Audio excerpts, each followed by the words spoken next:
ओम शांति। 30 जुलाई 1970 के अव्यक्त महावाक्य। टाइटल है महारथी अर्थात महानता। आज पांडव सेना की भट्टी का समाप्ति समारोह है।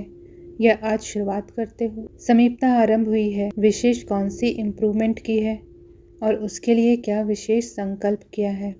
परिवर्तन शुरू हुआ है कि होगा, संकल्प रूप में लिया है, वह संस्कार भर लिया है। हर एक ने अपना अपना सुनाया। यह है पांडव सेना की भट्टी का पेपर। इस एक प्रश्न से पूरा पेपर हो गया। वर्तमान समय संकल्प और कर्म साथ साथ होना ही आवश्यक है। अभी अभी संकल्प किया, अभी अभी कर्म में लाया। संकल्प और कर्म में महान अंतर नहीं होना चाहिए। महारथियों का अर्थ ही है महानता। तो महानता सिर्फ संकल्प में नहीं, लेकिन सर्व में महानता, यह है महारथियों की निशानी। संकल्प को प्रैक्टिकल में लाने के लिए सोच करने में समय नहीं लगता, क्योंकि महारथियों के संकल्प भी ऐसे होते हैं जो संकल्प प्रैक्टिकल में संभव हो सकते हैं। यह करें ना करें, कैसे करें, क्या होगा, यह सोचने की उनको आवश्यकता नहीं है। संकल्प ही ऐसे उत्पन्न होंगे जो संकल्प उठा और सिद्ध हुआ। इससे अपनी स्टेज की परख कर सकते हो। फाइनल स्टेज है ही योग की सिद्धि प्राप्त करना, कर्म की सिद्धि प्राप्त करना। इसके लिए कौन सी मुख्य पावर धारण करना है जो यह सभी सिद्ध हो जाएं। संकल्प, वाणी, कर्म सभी सिद्ध हो जाएं। इसके लिए कौन सी पावर चाहिए। सभी जो शक्तियाँ सुनाई थीं वह तो चाहिए ही, लेकिन उनमें भी पहले कंट्रोलिंग पावर चाहिए। अगर कंट्रोलिंग पावर नहीं है तो व्यर्थ मिक्स होने के कारण सिद्धि प्राप्त नहीं होती। अगर यथार्थ उत्पत्ति हो संकल्पों की व यथार्थ वाणी निकले, यथार्थ कर्म हो, तो हो नहीं सकता कि सिद्ध ना हो। लेकिन व्यर्थ मिक्स होने के कारण सिद्धि प्राप्त नहीं होती है। किसके कारण? व्यर्थ मिक्स होने के कारण सिद्धि प्राप्त नहीं होती है। यथार्थ की सिद्धि होती है, व्यर्थ की नहीं होती है। व्यर्थ को कंट्रोल किया जाता है, उसके लिए कंट्रोलिंग पावर ज़रूर चाहिए। किसी प्रकार की कमज़ोरी का कारण कंट्रोलिंग पावर की कमी है। कमज़ोरी क्यों होती है? अपने संस्कारों को मिटा नहीं सकते। समझते हुए भी यह संकल्प यथार्थ है, वह व्यर्थ है। समझते हुए भी कंट्रोलिंग पावर नहीं है। जब कंट्रोल करें तब उसके बदले में और संस्कार अपने में जमा कर सकेंगे। कंट्रोलिंग पावर की कमी होने के कारण अपने को ही कंट्रोल नहीं कर पाते हैं। अपनी रचना का रचयिता बनना आता है। कौन सी रचना है? वह यथार्थ रचना रचने में कमी है। ऐसी रचना रच लेते हैं जो स्वयं ही अपनी रचना से परेशान हो जाते हैं। अब पांडव सेना को प्रैक्टिकल क्या सबूत देना है? जो कमज़ोरी के बोल, कमज़ोरी के कर्म करते हो, उनकी समाप्ति का समाप्ति समारोह करना है। भट्टी के समाप्ति का समारोह नहीं, कमज़ोरी की समाप्ति। और हर संकल्प ऐसा पावरफुल उत्पन्न हो जो एक एक संकल्प कमाल कर दिखाने वाला हो। तो कमज़ोरी की जगह कमाल को भरना होगा। कमज़ोरी शब्द ही अब शोभता नहीं। विश्व का आधार आप आत्माओं के ऊपर है। तो जो विश्व के आधार मूर्त और उद्धार मूर्त हैं, ऐसी मूर्तियों के मुख से कमज़ोरी के शब्द शोभते नहीं हैं। अब तो हर एक की मूर्ति में सभी को क्या साक्षात्कार होगा? बाप दादा का। ऐसी अलौकिक झलक सभी की मूर्त में दिखाई देनी है, जो कोई भी उस झलक को देखकर फिदा हो जाए। सभी को फिदा कर सकेंगे। कोई को मुक्तिधाम, कोई को जीवन मुक्तिधाम। कोई भी ऐसा ना रह जाए जो आप लोगों से अपना यथापार्ट हक ना ले ले। सभी आत्माओं को आप लोगों द्वारा अपना यथापार्ट तथा बाप का वर्षा ज़रूर लेना है। आपकी मूर्त में ऐसी झलक होनी है कि जो कोई भी अपना वर्षा लेने से वंचित नहीं रहेंगे।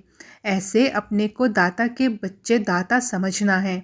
देने वालों में फलक और झलक रहती है। अभी वह मर्ज है। उन संस्कारों को अब इमर्ज करो। किस बात में बिजी हैं, वह झलक अब तक इमर्ज नहीं होती है। झलक अभी तक क्यों नहीं इमर्ज होती है? क्योंकि किसी बात में बिजी हैं। कमज़ोरियों को मिटाने में बिजी हैं। चुकतू तो करना ही पड़ेगा। लेकिन एक होता है जल्दी मुक्त करना, वही हिसाब कोई 5 मिनट में, कोई आधा घंटा भी लगाते हैं। कोई तो सारा दिन सोचते भी हिसाब नहीं निकाल सकते। यह सभी विशेष आत्माएं हैं, तो हर संकल्प, हर कर्म विशेष होना चाहिए, जिससे हर आत्मा को प्रेरणा मिले आगे बढ़ने की। क्योंकि आप सभी आधार मूर्त हो। अगर आधार ही ऐसा होगा तो दूसरे क्या करेंगे? विशेष आत्माओं को विशेष ध्यान देना ही है। अब बीती को संकल्प में भी इमर्ज नहीं करना है। अगर भूल से पुराने संस्कारों की विष इमर्ज हो भी जाए तो उसको ऐसा समझो कि यह बहुत पिछले जन्म के संस्कार हैं, अब के नहीं। पुरानी बीती हुई बातों को बार बार कोई वर्णन करे तो इसको कहा जाता है व्यर्थ। इस पांडव सेना को पहले अपने परिवार के बीच एक उदाहरण बनकर दिखाना है। जैसे साकार रूप में उदाहरण बने ना, ऐसे फॉलो फादर। इसलिए आज का दिन कहेंगे पुराने संस्कार और संकल्प के समाप्ति समारोह का दिवस। समझा? इस ग्रुप का नाम क्या हुआ? जब नाम दिया जाता है तो किस आधार पर दिया जाता है? आज कौन सा दिन है? बृहस्पतिवार। बृहस्पति की दशा अर्थात सफलता। तो यह ग्रुप है सर्व के सहयोगी सफलता मूर्त संगठन। कभी भी किसी भी प्रकार का किसको सहयोग चाहिए तो दाता के बच्चे सदैव देने वाले होते हैं। उनका हाथ कभी देने से रुकता नहीं है। सर्व के सहयोगी तब बनेंगे जब सर्व के स्नेही बनेंगे। स्नेही नहीं तो सर्व के सहयोगी भी नहीं बन सकते। इसलिए इस ग्रुप को मनसा वाचा कर्मणा और संबंध में भी सहयोगी बनना है और सफलता मूर्त बनना है। इसलिए कहा कि सर्व सहयोगी सफलता मूर्त संगठन है। समझा? सर्व का सहयोगी बनने के लिए अपने आप को मिटाना भी पड़ता है। इस कार्य से हटेंगे नहीं तो अपने को मिटाना अर्थात अपने पुराने संस्कारों को मिटाना।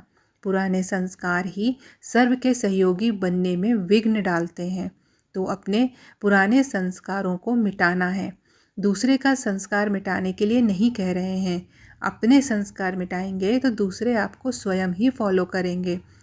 एक हम दूसरा बाप, तीसरा देखते हुए भी ना देखो।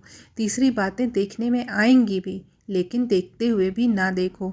अपने को और बाप को देखो। स्लोगन यही याद रखना, मिटाएंगे लेकिन सर्व के सहयोगी बनेंगे। आपका यादगार चित्र जो कल्प पहले वाला है वह याद है? गोवर्धन पर्वत का यादगार रूप क्या बनाते हैं? कब देखा है? आजकल के भक्ति मार्ग के गोवर्धन पर्वत की पूजा जब करते हैं तो क्या बनाते हैं? गोबर का बनाते हैं। पहाड़ को उंगली देना अर्थात पुराने संस्कारों को मिटाने में उंगली देना। क्या दिखाते हैं? गोबर से पहाड़ को उंगली देना अर्थात पुराने संस्कारों को मिटाने में उंगली देना। पहले यह पहाड़ उठाना है, तब यह कलयुगी दुनिया बदल फिर नई दुनिया बनेगी। कोई भी स्लोगन स्मृति में रखो, यह भी अच्छा है, लेकिन स्लोगन का स्वरूप बनना ही है। यह तो एक साधन है, लेकिन साधन से स्वरूप बनना अच्छा है। मान ला के मन के कौन सी विशेषता से बनते हैं?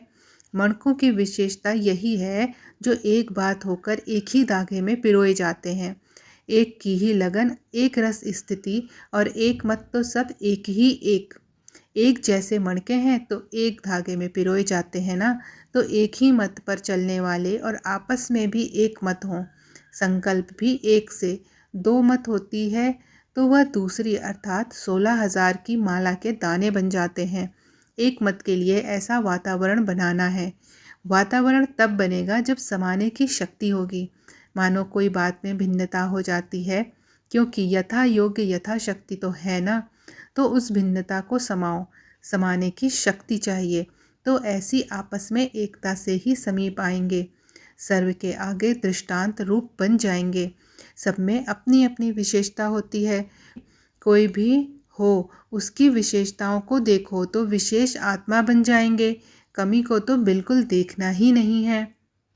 जैसे चंद्रमा अथवा सूर्य को ग्रहण लगता है तो कहते हैं ना कि नहीं देखना चाहिए, नहीं तो ग्रहचारी बैठ जाएगी। तो किसकी कमी भी ग्रहण है। भूल से भी कोई ने देख लिया तो समझो ग्रहचारी बैठ जाएगी। तो सच्चा सोना बनना है। ज़रा भी खाद होगी तो वही देखने में आएगी, विशेषताओं को दबा देगी। अपने को ऐसा चेंज करो जो दूसरों पर प्रभाव पड़े। धक से चेंज करना है, एकदम न्यारे बनो तो औरों का लगाव भी खुद ही टूटता जाएगा। अच्छा, ओम शांति।